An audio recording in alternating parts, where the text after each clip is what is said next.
Hello guys, good morning all of you. Today we are moving in English grammar, primary auxiliaries and modal auxiliaries.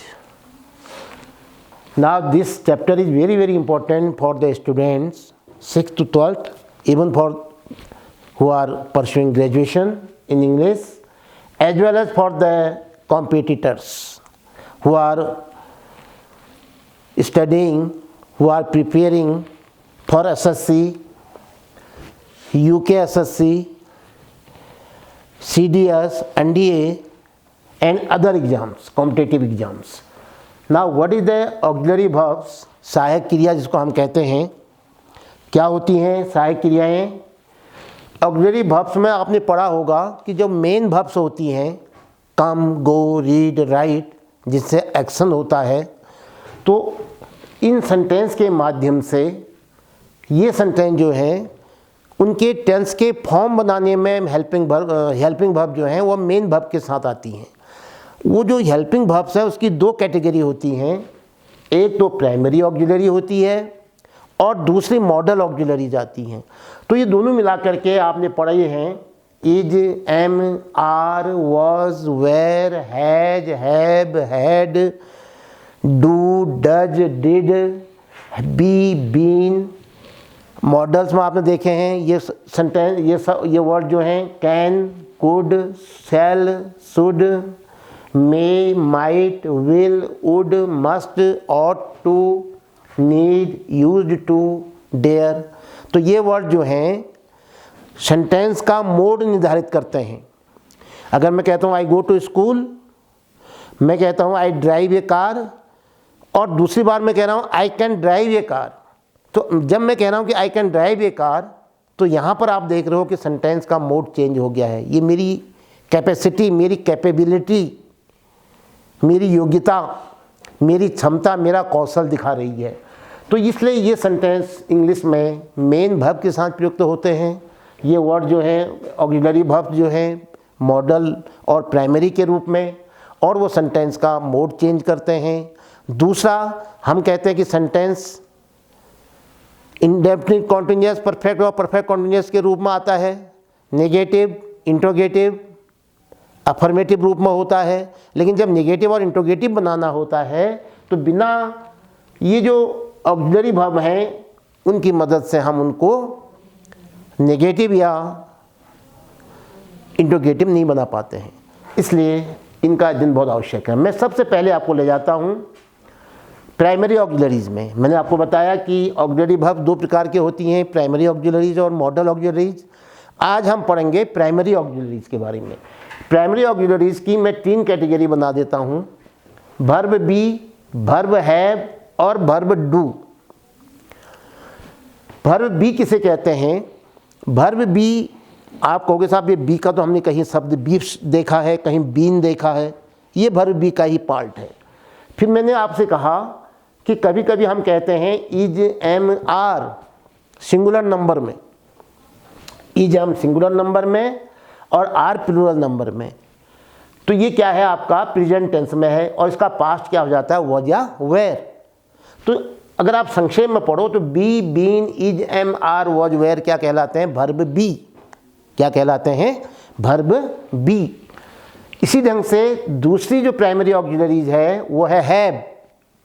इस have का present form जो है has और have होता है। Singular number में अगर हैज आ रहा है तो प्लूरल नंबर में हैव आ रहा है। कभी कभी ये हैव जो है आई के साथ, यू के साथ, सिंगुलर नंबर के सब्जेक्ट के साथ भी आता है, ये आप आगे पढ़ोगे। और इसका पास्ट क्या हो जाता है? हैड। हैज और हैव का पास्ट हैड हो जाता है। तीसरी प्राइमरी ऑक्सिलरीज है डू। इस डू का जो फर्स्ट फॉर्म है या कहो कि प्रेजेंट फॉर्म है वो है डू या डज। डू प्लूरल में भी आता है, डू सिंगुलर में भी आता है। डज जो है सिंगुलर में आता है केवल, और इन दोनों का पास्ट हो जाता है डिड।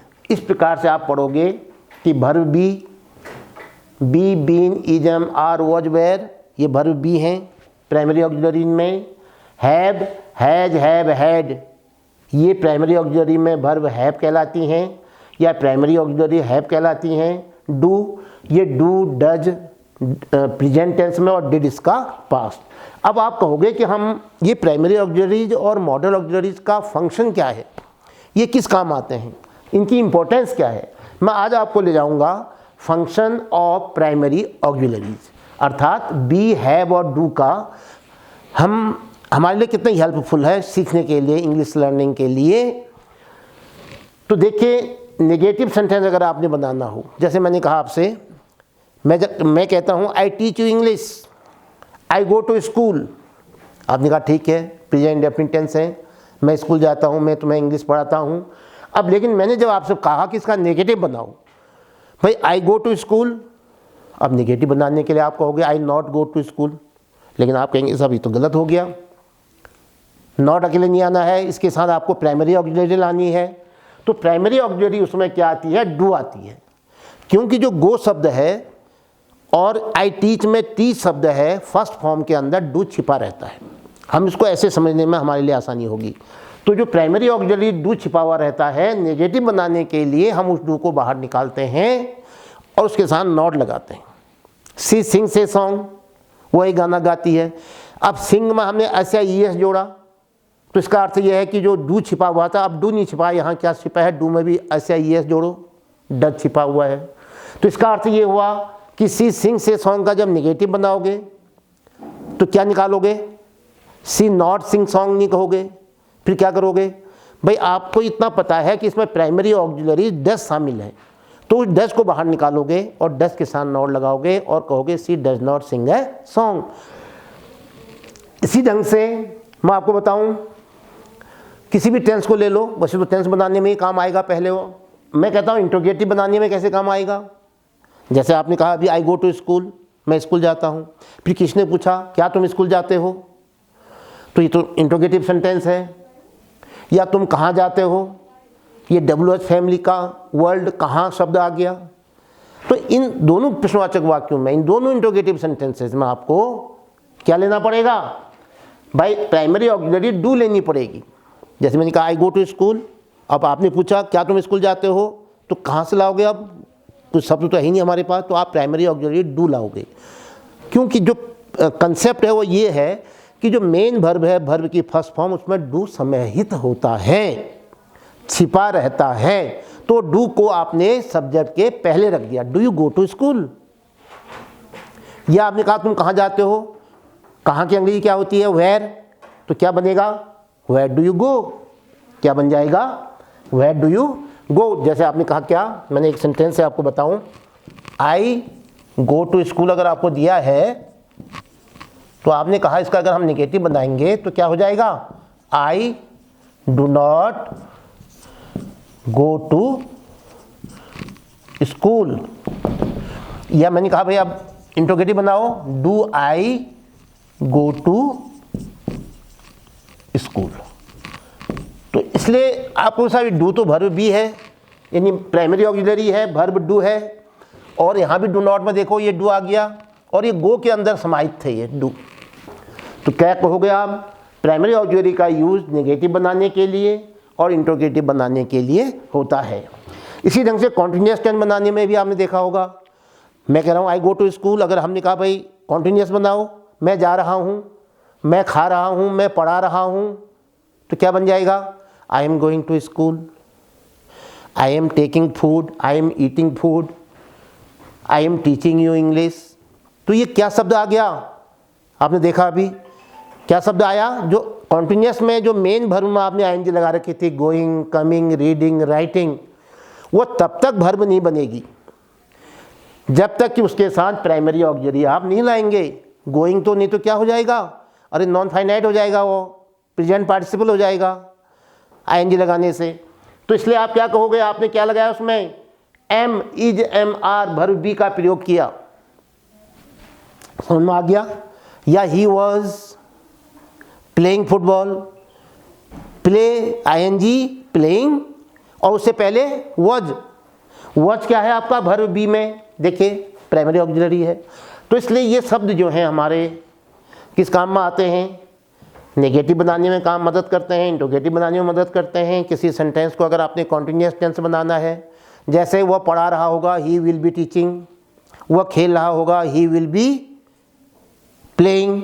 तो ये विल शब्द के साथ, विल तो मॉडल है, बी भी आ रहा है, भर बी का प्रयोग कर रहे हैं हम।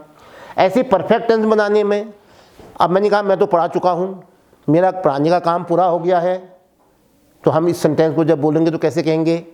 जब तक हमारे पास प्राइमरी ऑक्सिलरी नहीं होगी हम इस सेंटेंस को नहीं बना पाएंगे, क्योंकि हमें मालूम है कि हमें क्या लाना पड़ेगा, हैज या हैव लाना पड़ेगा। तो कैसे कहूँगा मैं इस वाक्य को? I have taught you English. कैसे कहूँगा? I have taught you English. I have taught you English. तो मैं ये जो हैव ला रहा हूँ थर्ड फॉर्म के साथ, जब तक हैव नहीं आएगा, प्राइमरी नहीं आएगी, तब तक वो परफेक्ट टेंस नहीं बनेगा। ऐसे परफेक्ट कॉन्टिन्यूस टेंस बनाने में मदद करता है। जैसे it has been raining since morning, I have been teaching English since morning, the boys have been playing football for an hour. तो क्या शब्द आ रहा है देखा आपने?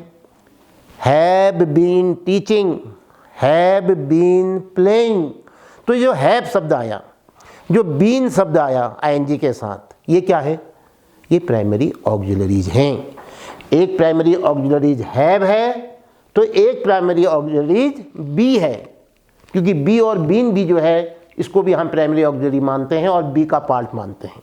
प्राइमरी ऑक्सिलरीज के 3 पार्ट आप ऐसे याद करोगे, बी, हैव और डू। और बी के अंतर्गत इतने शब्द आते हैं, हैव के अंतर्गत इतने शब्द आते हैं प्रेजेंट पास्ट में, और डू के अंतर्गत इतने शब्द आते हैं। प्रेजेंट में डू डज, तो पास्ट में डिड। तो आपने कहा साहब ये तो परफेक्ट टेंस में भी मदद कर रहा है, परफेक्ट कॉन्टिन्यूअस में। अब पैसिव वॉइस बनाते हैं हम, जब आप आगे पढ़ोगे। हमने कहा ही राइट्स ए लेटर, वो एक पत्र लिखता